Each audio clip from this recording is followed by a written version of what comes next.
All right, everybody, welcome back to the podcast. Today I have my beautiful co-host and beautiful wife, Kimberly Fischer, with me. And thanks. yeah. And this is my handsome husband, Bill Fischer. So what we're just doing right there is kind of the topic of what we're going to talk about today. And what it is, it's a word that we made up together. You're not going to find it in a dictionary, but it's something that we were trying to figure out. We were having a conversation. How do I do this while doing this? And let's talk about that so you know exactly what we're talking about. So the word is motipulation. Tell me about that. And the way that we actually have figured this out is we have a restaurant. We have sometimes as many as 65 employees, and we have been training, teaching, building these people, trying to figure out how to motivate people to do what they need to get done in a positive way. And we have learned through leading these people that actually motivating people has a lot to do with manipulating them. And we were talking about this at dinner, and Bill looked at me and he said, Motipulation. That's what we're doing. We're motivating people through manipulation, but not manipulation as in I'm trying to take advantage of you. Yep. Manipulation. I can't even say the word. Manipulation. Manipulation. I keep wanting to go to motipulation. Manipulating people in a manner that is positively encouraging an outcome that we're looking for, and helping them to strive to be the best versions of themselves. Right. And that's what motipulation is. It's motivating people to be the best version of themselves, but using manipulative tactics that actually even work on yourself. And I'll show you how. And your spouse. And your spouse. It does work on your spouse too. Bill knows when I'm doing it too. Yeah. I'll be like, oh, I need somebody strong to come help me. Oh, somebody strong? Is there anybody strong here? I think I can help you out with that. I mean, I'm kind of strong. No, I'll say things like, I need your muscles. And he'll be like, I have muscles. Yeah. And I'll get him to carry the groceries in or something along those lines. But I actually learned recently that I motipulate myself too. I hate laundry. Do you love laundry? I hate laundry. Do you like laundry? I love laundry. When it magically ends back up in my sock drawer, Yep. it's amazing. Like I'll open the drawer and it's full. Yeah. Every Yesterday, time. he didn't have any socks. Today, wow, they're all matched. Laundry fairy. That's me. No, actually. You know what I appreciate about you? I appreciate how you take care of the family without even, you just care. You absolutely care, and you want to make sure that I'm provided for, and that makes me feel good. Do you see what I just did there? That was motipulation. Now I want to go put some laundry away. No. So what I realized is that I actually motipulate myself too. I had 3 baskets of laundry that needed to be put away because I'll wash them, I'll dry them, and then I'll throw them in a basket. I think I have like 10 baskets so that I don't actually have to deal with the laundry right away. But I also don't like ironing, so I kind of want to get my clothes put away right away if I can, right out of the dryer, but I'm not always motivated. Anyway, so I have this conversation with myself about, well, I need to get those done. I don't really want to do it, but I know I need to get them done. So I'll take the baskets from the laundry room and I'll just put them in the bedroom. Like, I'm just going to do a little bit. I'll just at least move them to where they kind of need to go. And then I'll say to myself, I'll just do this. I'll just do that. Well, maybe I'll just do this too. Maybe I'll just do that too. And before you know it, I'm done with all 3 baskets and I didn't even realize that I did it. I motipulated myself into doing it by saying, I'm just going to lay out all the shirts. And when that's all done, I'm like, well, now I'm just going to do the next step and the next step. And before you know it, the task is done. You've heard the phrase, how do you eat an elephant? It's one bite at a time. So you motipulate yourself through the elephant by saying, I'm just going to eat the next bite. Maybe I'll eat one more bite. Does that make sense? Sure. Sure. No, I'm tracking with you, but I'll give you another example. When I'm running. So when I start running, when I haven't ran for a long time, I can't run 3 miles without stopping. I usually have to walk and run or jog or, do those things. So I'll say to myself, okay, I'm just going to jog to that stop sign. and then I'll walk for 10 seconds. And I get to that stop sign and I'm like, I could keep going. Maybe I'll run to that tree. So you're manipulating yourself, you're motivating yourself to keep going through motipulation by convincing yourself that I'm just going to do a little bit, but actually you end up doing the whole thing that you had planned on. So okay. Is it okay if I jump in here? Yeah. Okay. So you're using the word manipulation, right? And so you're getting yourself to do the things you want yourself to do. But I don't think there's clear motivation there. And one thing that we should probably add to this is the motivation is why.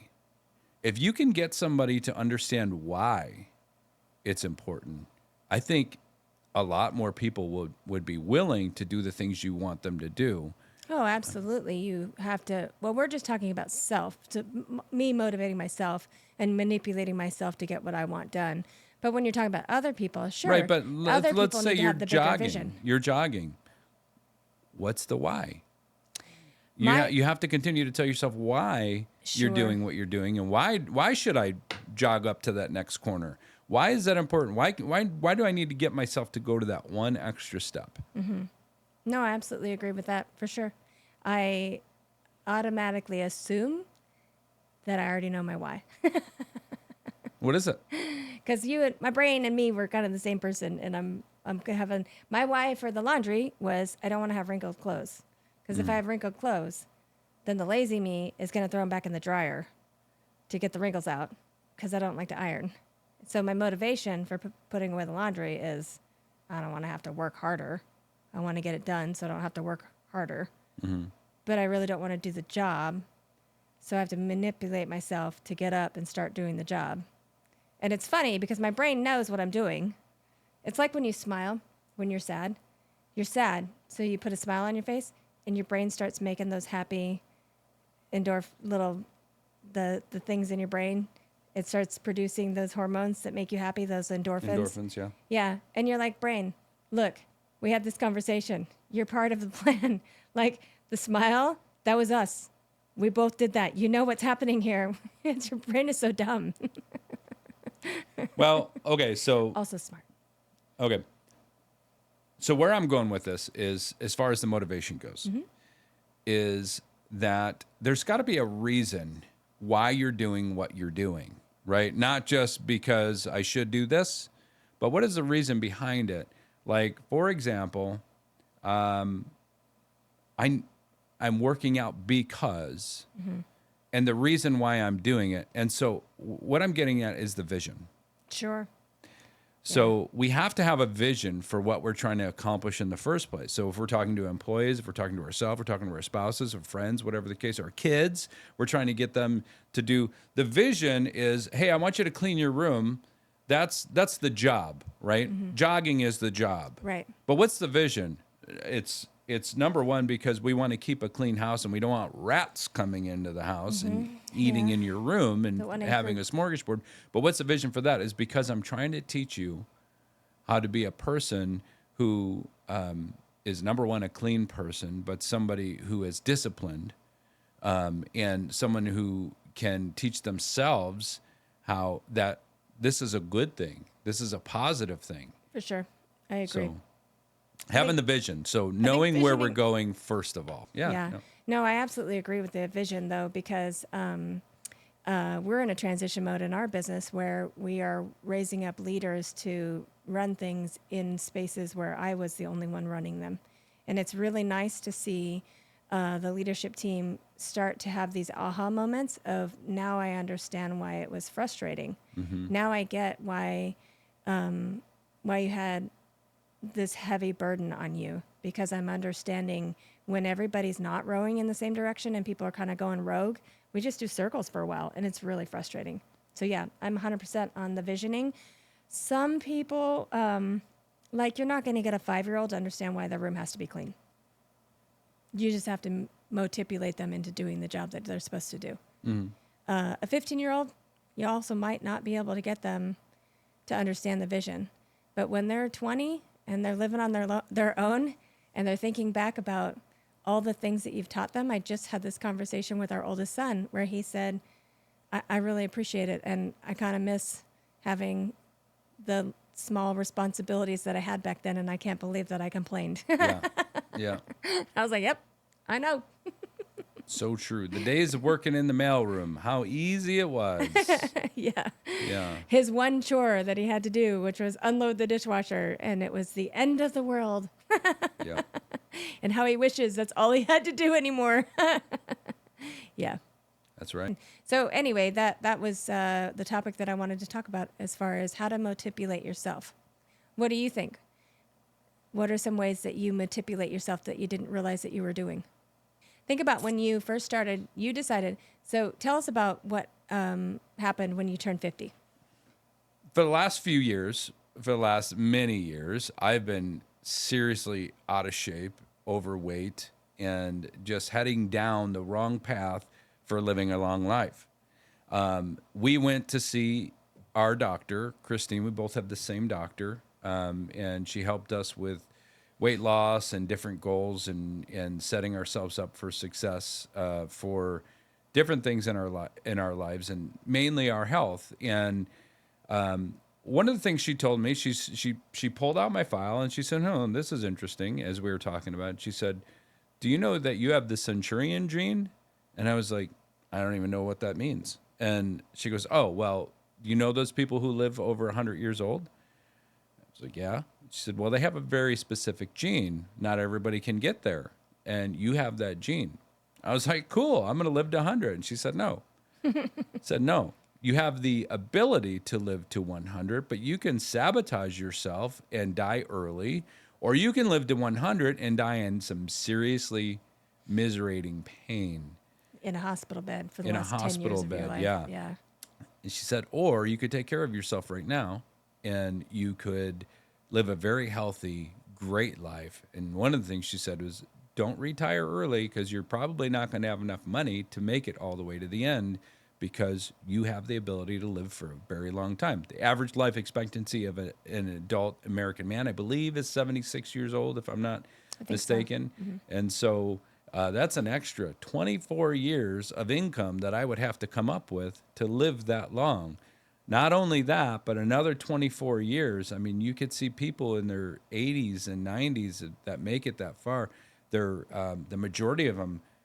You look at them and you're like, "Oh, I don't know if I want to get that old," because they're hunched over, they're in pain, they're being pushed in a wheelchair or whatever the case. They can't handle things on their own. And so anyway, I was like, you know what? She's right. I really want to be healthy, but I didn't have any motivation to do it. Mm-hmm. So we went to a conference. Was Limitless. it Limitless conference?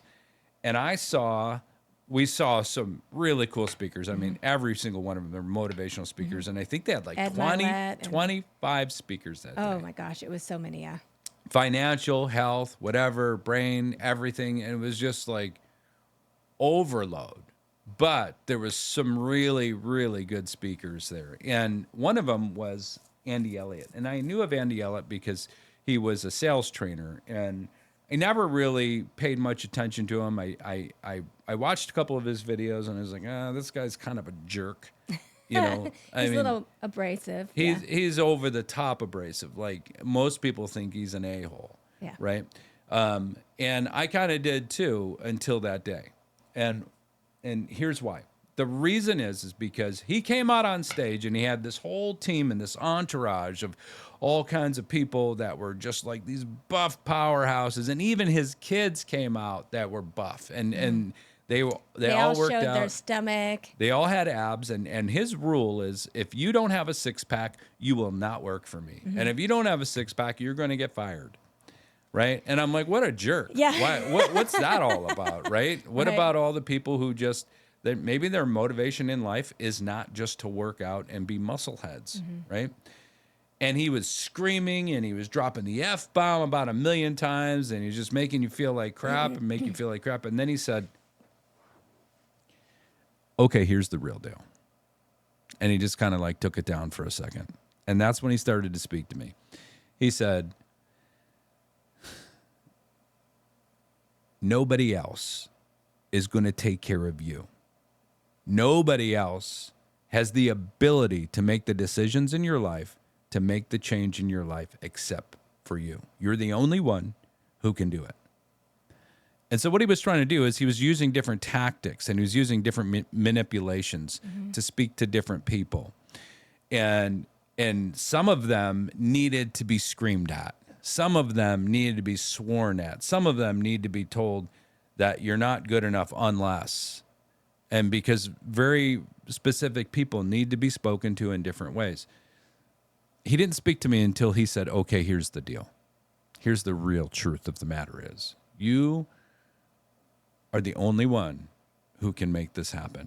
And that spoke to me, and I was like, okay, that made sense. And when he said about if you can't be in control of your body. Oh, that's right. Yeah. Yeah. And he said, if you don't take control of your body, the one thing that you can control, you're not going to take control of anything. You're going to be undisciplined your entire life. You're with your job, your workplace, with your spouse, being a parent, being a kid, wherever you were. But it was, if you can't do this one thing, everything else is going to fall the same way. Your same undisciplined manner. And that really spoke to me. And so we went back home and I thought about that for a while. And then on May 17th, which was my 50th birthday, 2024, I decided, you know what? I'm going to do this. I'm going to do a 90-day workout, like 90 days of no breaks, no nothing. I'm not going to take a break in between. No rest days. I'm just going to see if I can push myself to do this, because I've been told, and I've heard it through a lot of motivational speakers, is that, you do something for 1 or 2 days, you have no difference in your life. You do something for 8 to 10 days, you start to feel a little bit different, but you don't really see a difference in your life. You do something for 30 days and you start to develop a trend, but that can end in 30 days. I mean, at the end of 30 days, like dry January, well, here comes February. I can't wait for February to come around. We're doing dry January, by the way.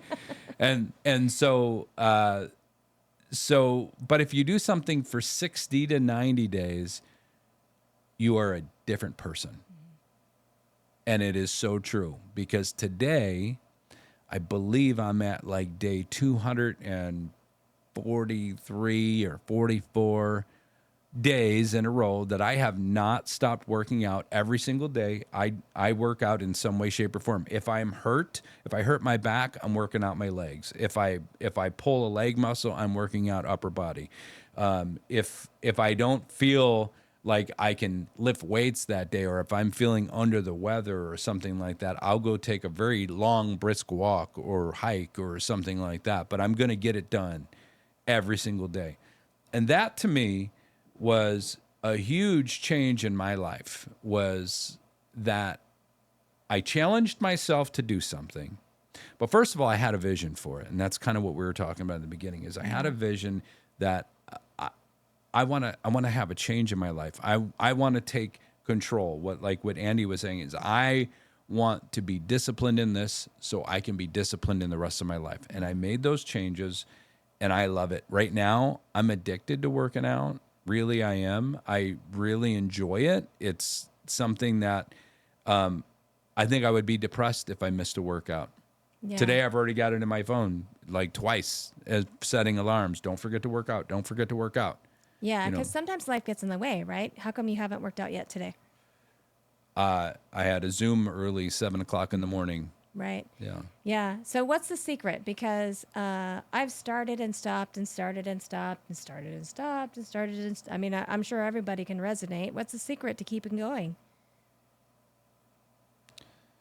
I don't know that there's an actual secret, but what I do is I don't want to let myself down anymore, because I have for so long. I used to look at my belly, and I still got weight to lose. But if you look at my before pictures, I had a nice beer gut like out to here, and I don't even recognize myself. Like, who was that guy? Oh my gosh, I can't believe I was that fat. I let myself go that far. Oh my gosh, I can't believe you stayed with me. I was right there with you. I don't know if you remember. But I'm just saying, it's like you get past a certain point and you don't even recognize yourself anymore. You're totally a different person. Yeah. And I love that part about it. I love looking in the mirror now and looking at my definition of my muscle and my abs that are coming through. And it's like, it takes a long time. It's not an overnight thing. But if you put in the work and the dedication, you can discipline yourself. So let's talk about Bill on day one. So day one, you're saying to yourself, I don't wanna. I'm just going to do 90 days, right? I'm just going to do 90 days. We're going to try it. 90 days. I'm going to commit to myself for 90 days. Day two, that might still motivate me. Day 6, what are you saying to yourself when you're dragging yourself out of bed? You're only at day 6. How do you, and maybe you're feeling a little like, oh, I think I'm getting a little sick today. Or, oh, my arm, it hurts. I think I pulled something. What are you saying to yourself? How do you motivate yourself in that moment? I'm just telling myself I'm going to do it. I made the decision. I'm going to do this. I have to do this. I have to prove this to myself that I can do it. And I think that's the biggest thing, is proving to myself. And right now, what I want to prove to myself is I can go an entire year, 1 year without taking a break, working out every single day, 1 year. And you know what's happening is in my workouts, they're getting better. Like, I'm like, that's weak. No, you're not just doing that. You're going to do more than that. I used to do 3 sets of dumbbells and maybe work out for 30 minutes and call it good. And now, like, we had guests over the house last night, and I was like, guys, I got to go get a workout in. And so I think I worked out for an hour and 15, hour and 20 minutes. And I felt guilty that I wanted to do more, but I was like, I got people in the house. But I promised myself I was going to do 30 minutes. We have a home gym, and that's how you were able to just go out and work out and then come back in when it was over, and hang out with everybody. And we were cooking our dinner, so it was okay that you weren't a part of that. So that probably gave you permission. So setting a realistic goal, I think, is an achievable, realistic goal is one part of that framework that we should probably talk about. Because if I said I was going to work out and I was going to gain 400 pounds of muscle and look like The Rock at the end of 90 days, it's unrealistic. It's very unrealistic. That takes years. Right. Of discipline, Right. And so I told myself I was going to do 30 minutes a day of a good, hard-moving workout of some fashion. I wasn't going to take a rest day. And so 30 minutes is completely achievable.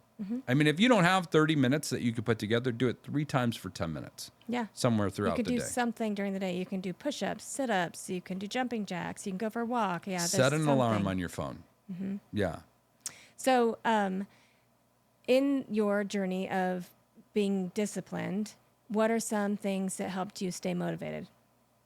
What are some tools, tricks, apps? Oh, yeah. So you had told me about the one particular app that we use, and that's called Pep. Pep Talk. I love listening to Pep Talk because it's got a lot of great speakers on that I already follow in the first place, but they talk about quitting a lot. This is what quitters do.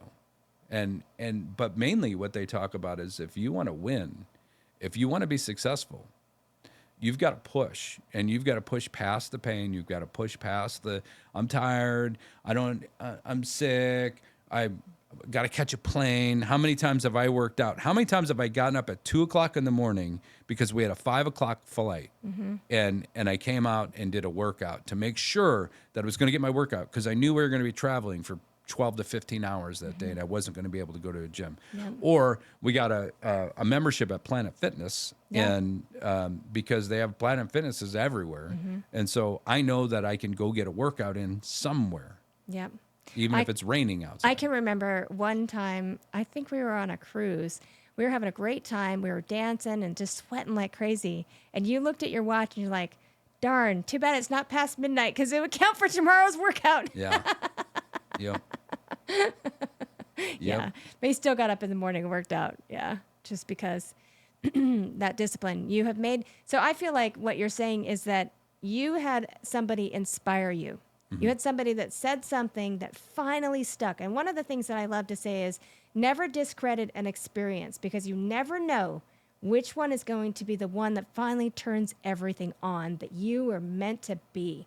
And that's huge. Finding somebody that inspires you, there's thousands of people out there that can inspire you. You should devour every possible thing that there is.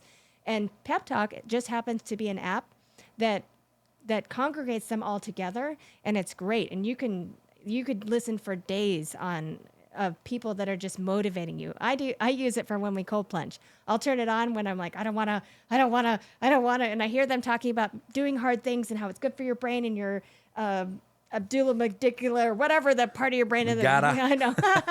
Anyway, that's not a real word. But that it's really good for your brain, that helps you to deal with change and things like that, and inspires you to want to just keep doing the things that are good for you. And so I listened to that for a few minutes before I finally convinced myself to jump into the cold plunge and sit there for my 3 minutes if I can manage to last that long. So finding somebody to inspire you just to even just start. And Mel Robbins has this really great theory about the 5-second rule. She wrote a book on it, 5-second rule. That when you are, like, especially in the morning, you should never hit the snooze alarm. Never. I know this is hard. I used to be an avid snooze alarm. I think I used to hit it 5, 6, 7 times when I was in my early 20s. Snooze alarms are not going to serve you. And she says that when your alarm goes off and your body says, just 10 more minutes, count down. 5, 4, 3, 2, and make yourself get up. And if you do that, it actually works. It's the most amazing thing. Anything that you don't want to do, it's that 5, 4, 3, 2, 1. Make yourself get up. Something about that countdown. If you go 1, 2, 3, 4, 5, your brain goes 6, 7, 7.5. Don't do it that way. Go backwards. I'm like 5, 4 3/4. I know, right? Yeah, but you got to do it fast, like a rocket, just shooting off into space. You have to make yourself do it, and make yourself. You just have to. That's that motivation factor of your discipline. You're just going to do it, and that's what you have done to yourself. Is you have decided, no matter what, I'm going to do it, no matter what. And then for me, this is where Motipulation comes in. So, okay, so I've got the motivating speakers. They're telling me to do it. They're helping my brain to be positive, to do what I'm supposed to do. I've got the strategy that I'm just going to force myself to do it. But I need a little more of a push. And that's where I Motipulate myself. So sometimes we have a bathtub. We have a big bathtub that we do our cold plunge in. And we actually live in Alaska where the water is 42, 43 degrees right out of the tap. Like, it's cold. I don't need to add any ice. I don't have to buy a little tub that chills Chiller, it. yeah. Yeah, it's cold. We fill up that bathtub. And then I also have this really wonderful step-in shower with as hot of water as I want it to be. And so I will convince myself I'll just put my feet in the water, in the cold water for a few seconds. Then I'll go over to the hot shower. And I sit in the hot shower and I'll be listening to the pep talk, and I'll be like getting myself ready, preparing myself. And then I'll say, okay, I'm just going to do 30 seconds. I'm just going to get in for 30 seconds. I can do 30 seconds. And I go over to the tub and I force myself all the way in, all the way up to here. And I'm doing it's cold. And I'll count. I'll count to 30. And then I'll count to 30 again. And then I'll count to 30 again. And I managed to keep myself in that tub for 3 minutes. This is how it really goes. Oh! I can't do it! I can't do it! Just stay in there, babe. You can do it. I gotta get the hot shower. One time I came to the door and he was in the shower and he held the door shut and wouldn't let me in. No, go do your cold plunge. No. Oh, yeah. Well, anyway, that's what I think. I think that's really the steps to getting to where you want to be. You have somebody that helps you to see the vision, and there are so many fantastic people out there that will help you see the vision. There's a speaker for each of us. Maybe you're a speaker for somebody else. Keep that in mind. And then you have to make a decision. You have to decide, this is what I'm going to do for my life. This is my vision. This is why. This is my why. This is where I'm going. There's Tony Robbins talks about why. Simon Sinek talks about why. Great speakers to help you understand what is your why. Why do you want to do this? Bill's going to live to 100. I, on the other hand, since we see the same doctor, have the genetic code that I'm supposed to have died at 45 from a heart attack. So I'm already on borrowed time. Yep. I'm already up in the life insurance. Well, and my why now is I want to live to 100 with you. And I can. Just because I don't have the centurion gene doesn't mean I'm not going to live. And just because I have the genetic marker that says that I could die tomorrow from a heart attack doesn't mean I'm going to. It means that I have the opportunity to live a different life. I can be healthy, make good choices, keep my weight in the right spot, and I get my blood work done every 6 months to make sure that there's nothing that flags up that would I could love be a that you condition. said that you have the opportunity to live a different life. I do. Because that's exactly why we're here. This is exactly why we're recording this podcast in the first place, is because you have an opportunity to live a different life, whether that means health, wealth, your marriage, being a great parent, your job, becoming an entrepreneur, just success, period, in your life is up to you. You are the only person who can do it for yourself. Some people are gifted money from their parents or an inheritance or whatever the case, but that ain't us. We don't have rich parents. Matter of fact, we're probably gonna be paying their bills. We're the only people in our lives that can make those decisions for us. It's it. So what Andy Elliott spoke to me and told me was that it's you. It's up to you. Do you want to see success? Do you want to live a different life? Do you want to see something different? Do you want to be somebody different? Do you want to live in a different house? Do you want to drive a different car? Do you want to have a different lifestyle? Whatever the case. Do you want a stronger relationship with God?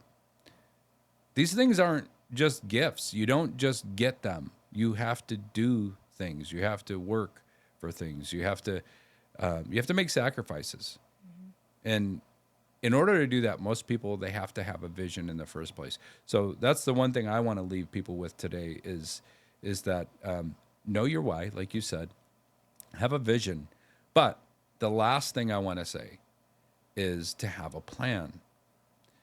Your plan is going to move. Your target is going to move. We were talking about that this morning, is that when you're hunting for an animal, don't just expect that he's going to sit out in the field for you and wait for you all day long for you to take the perfect lung shot. It's not. He's going to be moving. He's going to be eating. Your target is constantly going to be moving, and you have to reassess your situation. You have to move with it, and you have to be ready to pivot and do something different. So have a plan. Write out how you're going to gain your success, how you're going to move towards your vision, but also be ready to move with it because your target will move. Agreed. And when you're not feeling motivated, motipulate yourself. That's right. Motipulation. We own that word. Don't try and take it. We made it up. Absolutely. Thanks, babe. All right. Until next time, guys, we'll see you. Thanks.